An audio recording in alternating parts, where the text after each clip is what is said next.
You know, it's funny when you ask that now. I was really after the very heavy dialogue-driven films, stuff that would keep me away from, again, the typecasting, the Scorsese type stuff, the Tarantino type stuff. Guy Ritchie, which we've talked about before. Guy Ritchie's one of my very favorite directors in the world, and he's actually right now at the top of my list of people that I really want to work with. But that was kind of stuff I wanted until this came along.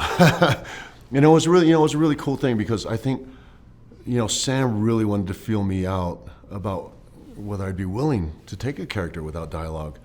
And after he explained to me what he was looking for, what he was going after, that feel, that connection with the very nostalgic type henchman that hadn't been done since Jaws, I couldn't have been any more excited. And I just said, stop. I said, really? And this is what I said. I said, you don't have to sell me on this role. I get it.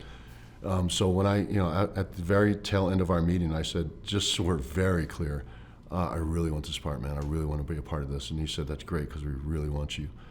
So yeah, that was the type of stuff that I was after. And I didn't see this coming. Not in a million years did I see it coming.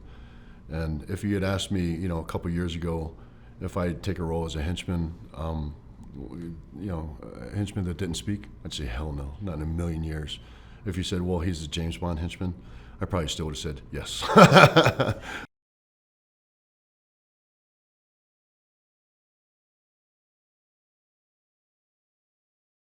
I don't know if it was so much a backstory. We didn't really talk much about backstory. What we did talk a lot about was mindset and thoughts.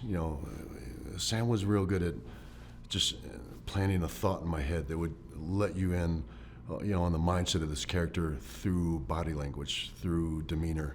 So it was more of that than really a backstory.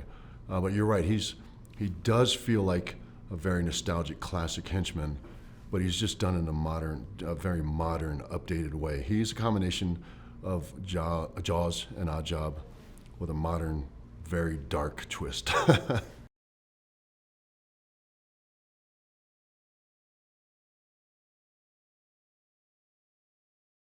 It's a very tricky thing.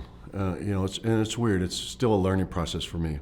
And I really rely and I trust on fight choreographers like Olivier Snyder.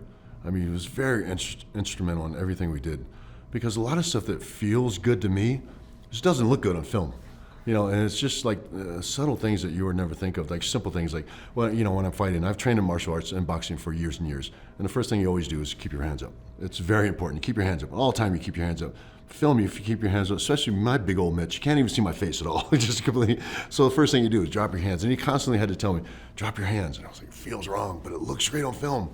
And just, the punches on, big broad punches on film, they just look incredible. If you swing a big broad punch in a real fight, you're just gonna get punched right in the face. It's it's the shortest line. But just, simple, subtle things like that. And also working towards, camera angles. It's all a learning process, man. It's all new to me. Even though you think I'd have a lot of experience at it, I just really don't. So it's a testament to them, to their professionalism.